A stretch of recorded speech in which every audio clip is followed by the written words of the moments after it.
మీరు ఆలోచన చేయాలి. కత్తెర గుర్తుకు ఓటేయాలి. ఎందుకు ఓటేయాలని కూడా అడగచ్చు, అవతలను కూడా అడగాలి. మమ్మల్ని అడిగినట్టే మాకు ప్రభుత్వం ఉంది పైన, ఇక్కడ ఎమ్మెల్యే ఉన్నాడు, సర్పంచ్ లావణ్యకు ఓటేస్తేనే మన గ్రామాలు అభివృద్ధి చెందుతాయి. ఆలోచన చేయండి. ఇల్లు తిరిగి అడగండి ఓటు. మనం భయపడే అవసరం లేదు. చాలా సంక్షేమ పథకాలు ఇచ్చాం.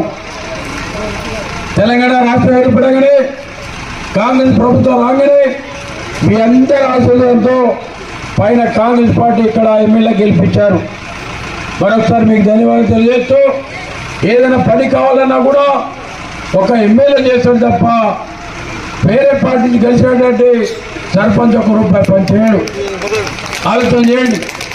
ఇల్లు తిరగండి. వచ్చే అభ్యర్థి కూడా అడగాలి. మీరు నువ్వు మాకేం చేస్తావు, మా ఊరికి ఏం చేస్తావు, ఒక రోడ్ ఇస్తావా, కాలువ ఇస్తావా, కరెంట్ ఇస్తావా, మంచినీళ్ళు ఇస్తావా అని చెప్పి అడిగే బాధ్యత మీదే. అదే కాకుండా మన ప్రాంతంలో ఇందిరమ్మ రాజ్యంలో ఎవరికి కూడా అన్యాయం జరగద్దు. మహిళలందరూ కూడా ఇల్లులు కూడా ఇందిరమ్మ పేరుతో మహిళలకు ఇస్తున్నాం.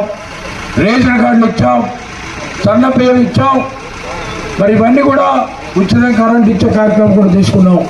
దయచేసి వచ్చేటువంటి అభ్యర్థి ఎవరైనా ఉంటే వారిని ప్రశ్నించాలి, వారిని అడగాలి. మాకేం చేస్తావా, మా గ్రామానికి ఏం చేస్తావు, మా ఊరికి ఏం చేస్తావు, మాకు రోడ్లు ఇస్తావు అడిగే బాధ్యత కూడా మీరే తీసుకోవాలి. ఇవన్నీ కూడా ప్రభుత్వం ఉంటే పని జరుగుతుంది తప్ప ఒట్టికి వచ్చే చేతులు నింపుకుంటూ వచ్చే నిలబడితే పనులు జరగవు. పనులు జరగాలంటే ఇక్కడ ఎమ్మెల్యే ఉండాలి, లేకపోతే పైన ప్రభుత్వమే ఉండాలి. వాళ్ళకి నిలబడే వారికి ఏం లేదు, ఏం ఉండదు. ఆలోచన చేయాలి మీరే. గతంలో కూడా ఇక్కడ వారు చేశారు. వారు ఏం పనులు చేశారు, అప్పుడు కూడా నేనే ఇచ్చారు రోడ్లు కూడా కొన్ని గతంలో సర్పంచ్కి. ఆలోచన చేయండి. ఇప్పుడు కూడా ఇస్తా, మర్చిపోతూ చాలా పనులు ఇస్తాక చాలా పనులు ఉన్నాయి. రోడ్లు బాగు చేసుకుందాం, డ్రైన్లు కట్టుకుందాం, ఇల్లులు ఇచ్చుకుందాం. రేషన్ కార్డులతో నిరంతరం ఇచ్చే కార్యక్రమం. 15 సంవత్సరాలు కలిసి రేషన్ కార్డు లేదు. ఇప్పటిదాకా రేషన్ బియ్యం ఉచితంగా ఇచ్చే కార్యక్రమం లేదు. అప్పుడు దొడ్డు బియ్యం ఇచ్చేది డబ్బులు తీసుకొని. మరి భారతదేశంలో ఎక్కడ లేదు.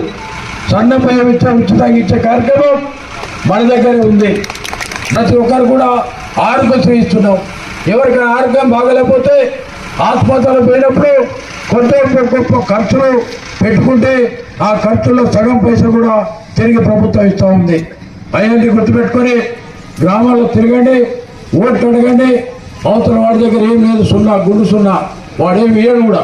ఇస్తే మనమే ఇవ్వాలి, మీ సర్పంచ్ చేయాలి, లేకపోతే ప్రభుత్వం తీసుకురావాలంటే ఎమ్మెల్యే చేస్తాడు తప్ప వేరేటో తేడని చెప్పి మీ అందరూ విజ్ఞప్తి చేస్తూ 17వ తారీఖు జరిగే ఎన్నికల్లో మీరు 2 ఓట్లు వేయాల్సి వస్తుంది.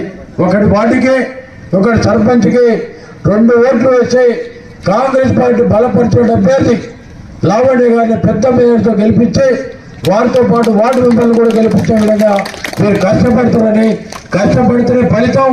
తప్పకుండా కష్టపడాలనే కూడా ఫలితాలు చూపిస్తాం.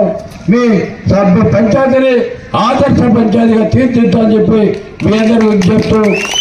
ఈ రోజు ప్రతి ఒక్కరి చేతిలో కాంగ్రెస్ పార్టీ చేసిన కరపత్రాలు అయితే ఉన్నాయి కదండి. అవన్నీ కోరం కనకయ్య గారు మంజూరు చేసినటువంటి నిధుల సహకారంతో మన ఎంపీటీసీ ఎక్స్-ఎంపీటీసీ పాయం కృష్ణప్రసాద్ గారు చేయడం జరిగింది.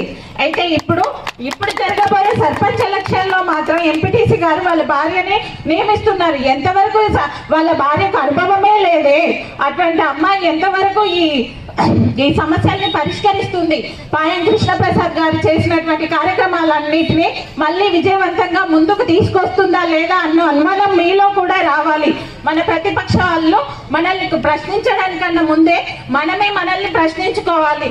ఈనాడు నన్ను నేను సమర్థించుకోవడానికి నేను చెప్పడం లేదు.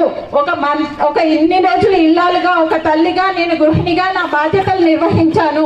ఇప్పుడు మీ అందరి మద్దతుతో నేను సర్పంచ్గా బాధ్యతలు నిర్వహించడానికని కాంగ్రెస్ పార్టీ నన్ను బలపరిచింది.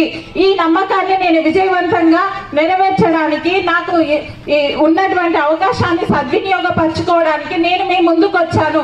ఎవరికి పుట్టుకతోటి అనుభవం రాదు, పుట్టుకతోటి ఎలాంటి అనుభవం రాదు. ఎప్పుడైతే ఒక అడుగు నువ్వు ముందుకేస్తావో అప్పుడే నీకు అనుభవం అనేది వస్తుంది.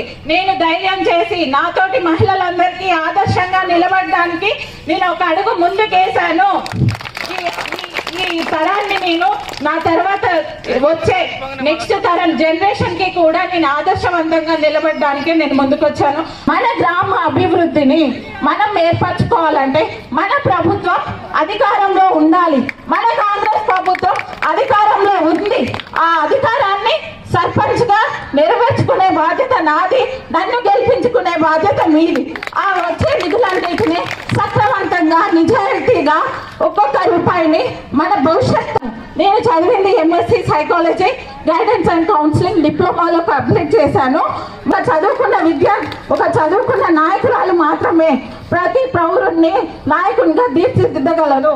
ఒక వస్తువును కొనడానికి మనం మార్కెట్కి వెళ్తే ఇది ఎంత ధర వస్తుంది, దీని నాణ్యత ఎంత, ఇది ఎంత వాళ్ళకి మన్నుతుంది, దీన్ని రిపేర్ చేస్తే ఎంత ఖర్చు అవుతుంది, ఇన్ని విషయాలు ఆలోచించే మనము ఒక నాయకుడిని ఎన్నుకునడానికి ఇన్ని విషయాలు ఎందుకు ఆలోచించకూడదు?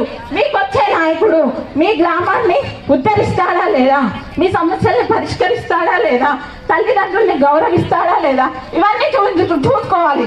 తల్లిదండ్రుల్ని, గ్రామాన్ని, గ్రామ పెద్దల్ని, చిన్నల్ని గౌరవించలేని వాడు గ్రామాన్ని ఉద్ధరించలేడు. ఈ విషయాన్ని కూడా మీరు దృష్టిలో ఉంచుకోవాలి. విచ్చేసినటువంటి కార్యకర్తలందరికీ నా యొక్క హృదయపూర్వక నమస్కారాలు తెలియజేసుకుంటున్నాను.